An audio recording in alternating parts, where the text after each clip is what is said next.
Assalamualaikum warahmatullahi wabarakatuh. Perkenalkan saya Aulia Rama Fitri dari Prodi Administrasi Pendidikan. Di sini saya akan menyampaikan hasil analisis saya mengenai materi manajemen humas, yaitu tentang kegiatan public relation dan syarat menjadi praktisi public relation.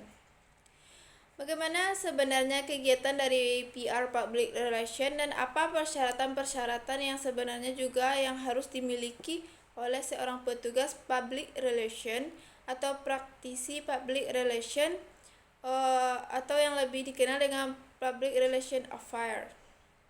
Apakah seseorang yang kita lihat sebagai petugas PR itu memenuhi syarat atau layak disebut seorang petugas PR? Kita lihat pertama, untuk kegiatan public relation, sebenarnya di lembaga manapun itu merupakan implikasi atau implementasi dari tugas PR untuk mencapai tujuan lembaga atau tujuan organisasi demi menjalankan fungsinya sebagai ujung tombak atau perantara dari lembaga terhadap publiknya dan perannya sebagai seorang juru bicaranya organisasi secara menyeluruh. Dan pada hakikatnya public relation atau petugas atau praktisi PR ini adalah mereka yang memiliki kegiatan dalam konteks komunikasi atau bagaimana mereka bisa mengkomunikasikan semua ihwal, semua hal kebijakan atau segala sesuatu yang dimiliki dan memang seharusnya dipublish dan diketahui oleh publik ke lembaga dengan berbagai macam simbol yang barangkali bisa dimanfaatkan melalui komunikasi, bentuknya bisa verbal, bisa non-verbal, atau berbagai event yang bisa dimanfaatkan oleh petugas-petugas dan praktisi PR dimanapun. Pada prinsipnya, tugas utama atau kegiatan utama apapun bentuknya dari seorang praktisi PR selalu terkait langsung dengan kemampuan mereka dalam berkomunikasi, dan kegiatan berkomunikasi itu bisa dibagi kepada dua hal. Yang pertama adalah dalam bentuk verbal dan kedua bentuknya adalah non-verbal. Dan sebagian besar adalah pekerjaan yang mulai dilakukan oleh praktisi PR ini dalam hal menulis proposal, artikel, progress report, menulis untuk presentasi, menulis berbagai hal terkait dengan kegiatan-kegiatan atau event-event yang harus disampaikan kepada pers dan sebagainya, apakah bentuk berita atau memang mempublish hasil karya produksi dari lembaga tersebut. Sedangkan verbalisan, kalau ada tulisan, kalau yang lisannya dalam bentuk verbal adalah jumpa pers, open house, presenter, dan lain sebagainya. Dan secara umum itu selalu dimanfaatkan oleh praktisi PR dimanapun mereka. Semakin besar organisasinya, semakin besar lembaganya, semakin banyak event dan kegiatan khususnya dalam bentuk jumpa pers yang dimanfaatkan oleh praktisi PR. Sementara dengan bentuk komunikasi nonverbal itu meliputi berbagai hal, mulai dari penyelenggaraan pameran, seminar, special event, riset hal, apakah di dalam lembaga atau di luar lembaga, di tempat umum atau memang dipilih secara khusus dengan publik khusus dari lembaga yang dimaksud.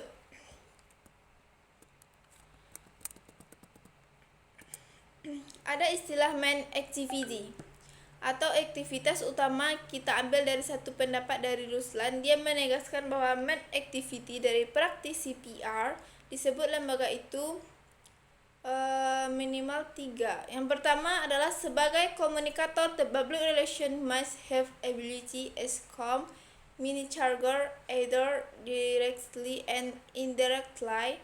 Artinya apa? The public relation affairs atau praktisi PR ini seharusnya memiliki kemampuan untuk menjadi seorang komunikator yang handal, apakah secara langsung ataupun secara tidak langsung berkaitan atau berkomunikasi dengan publik yang dimaksud, apakah menggunakan media, menggunakan sarana atau lewat event tertentu, atau memang melalui jumpa pers.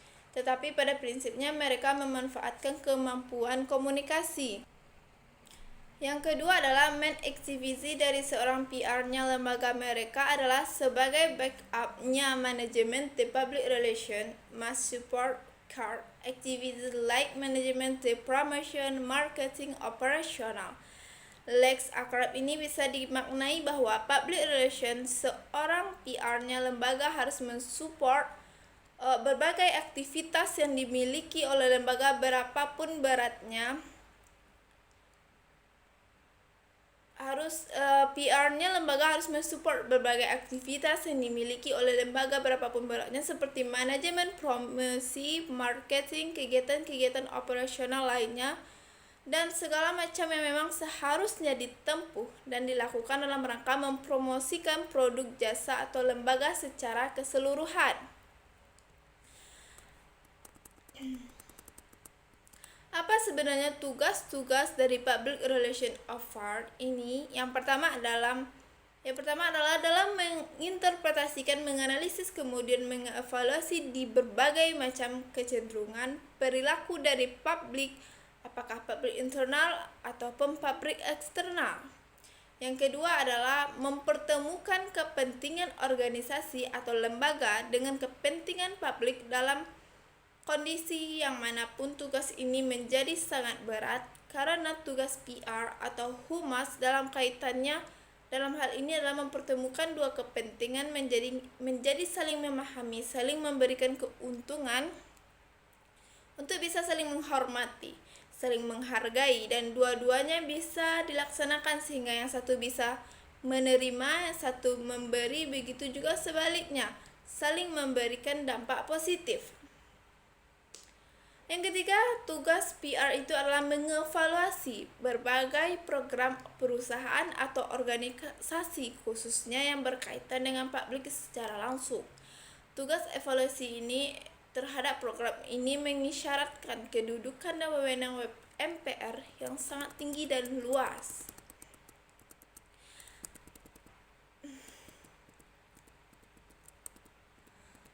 Satu hal yang perlu kita pahami adalah bahwa dalam kegiatan public relation affair atau praktisi PR ini di lembaga besar biasanya kita bisa melihat proses pekerjaan mereka itu bersifat skillis, artinya berproses PR itu berjalan terus-menerus secara selama organisasi atau perusahaan itu tidak akan pernah berhenti meski orang yang bersangkutan sudah tidak bisa lagi. Artinya program VR tidak berhenti begitu tujuan program tersebut diselesaikan, tapi dia ibarat siklus akan terjadi berkembang dan terus-menerus akan begitu. Kedudukan public relation affair memang sangat tinggi karena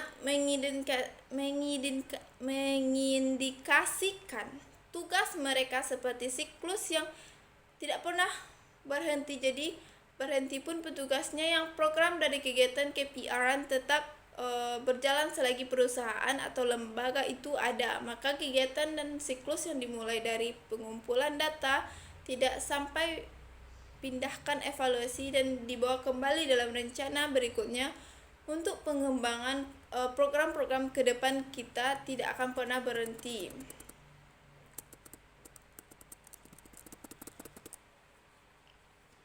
Bagi mahasiswa yang memiliki ketertarikan dengan kegiatan public relation, untuk mengenalkan kepada Anda sebenarnya aktivitas dari public relation effort itu seperti apa. Yaitu yang pertama, disebut dengan komunikasi jelas itu adalah kondisi sederhana yang proses pertukaran ide, pesan, pendapat, formasi melalui visualisasi, melalui lisan dan tulisan verbal dan non-verbal. Yang kedua, istilahnya adalah aktivitas. Public relation itu adanya publisitas adalah disimilasi pesan yang terencana sedemikian rupa yang sudah didesain oleh lembaga atau perusahaan melalui tangan-tangan hebat mereka dan punya kepentingan dalam kegiatan public relation melalui media. Yang ketiga, aktivitasnya adalah terkait dengan proses agen itu bisa dimanfaatkan melalui software stories. Dan yang terakhir adalah integrate marketing. Fungsi PR adalah pendukung pemasaran dan tujuannya memang iklan di sebuah organisasi, tapi tidak sebatas itu, tidak hanya untuk mengejar keuntungan materi, tetapi lebih kepada bagaimana membangun image. Aktivitas lainnya adalah public information offer, yaitu sebagai penghubung antara lembaga dengan pemerintah, antara lembaga dengan media, antara lembaga dengan publik yang lainnya. Barangkali kita bisa lihat bahwa aktivitas dari public relation itu atau public PR atau lebih bekerja mewakili lembaga atau perusahaan untuk menghadapi politisi, perangkat pemerintah yang punya peranan dalam menentukan kebijakan dan undang-undang untuk mempertahankan status quo atau mengubahnya, jadi mereka perannya ada di sana. Dan financial relation secara umum, internal relation, industrial relation, ada juga yang disebut dengan monetary relation, memantapkan sekaligus meningkatkan hubungan dengan grup minoritas atau individual yang selama ini dipandang sebelah mata oleh sebagian besar kita, tetapi ternyata untuk lembaga dimanapun minoritas ataupun mayoritas ternyata tetap ada kewajiban menjaga hubungan bahkan secara personal, karena ternyata memberikan dampak dan efek buruk atau justru sebaliknya bagi lembaga atau perusahaan ketika hubungan itu tidak dipilih sedemikian rupa.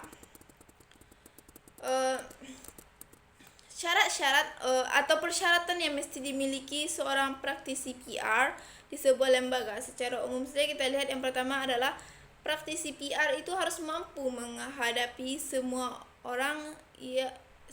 Ia memiliki aneka ragam karakter, budaya, kemampuan pendidikan, bahasa, semuanya harus mampu dihadapi dengan baik. Praktisi PR dituntut memiliki kemampuan dan kemauan untuk berusaha memahami serta kadang-kadang bersikap toleran meski hatinya menolak kepada setiap orang yang dihadapinya, tanpa harus menjadi seorang penakut atau menolak atau penjilat. Yang kedua adalah mampu berkomunikasi, karena memang ini menjadi ihwal utama, syarat utama yang mutlak dimiliki seorang praktisi PR di lembaga manapun. Artinya ia mampu menjelaskan segala sesuatu dengan jernih, dengan jelas, dengan sederhana, dengan lugas bagi tulisan ataupun tulisan. Yang ketiga, pandai mengorganisasikan segala sesuatu. Hal ini tentunya menuntut satu kemampuan ekstra perencanaan yang prima. Jadi seorang praktisi PR adalah seorang cleaner. Yang keempat, memiliki integritas personal yang sangat tinggi, baik di dalam profesi maupun di dalam kehidupan pribadinya. Dan yang terakhir adalah kemampuan mencari tahu. Jadi mereka adalah orang-orang handal yang bisa mencari tahu, memiliki insting yang sangat peka. Mereka dituntut untuk memiliki akses informasi yang luas, sehingga relasinya memang harus banyak. Kenapa? Karena kemampuan komunikasinya sangat tinggi. Dalam hal ini memang dituntut menjadi seseorang yang serba tahu dan dekat dengan siapapun, dengan kalangan dan level manapun. Terakhir, seorang praktisi PR harus mampu melakukan penelitian, mengevaluasi hasil-hasil dari satu kondisi, satu keadaan yang punya kaitannya dengan nama baik atau image perusahaan atau lembaga, kemudian belajar dari hasil-hasil tersebut untuk kemudian didesain, didata untuk dibawa ke perusahaan atau lembaga menjadi satu statement, diperbincangkan sehingga menjadi keputusan-keputusan yang bijak. Sekian penjelasan dari saya. Apabila ada salah mohon dimaaf. Assalamualaikum warahmatullahi wabarakatuh.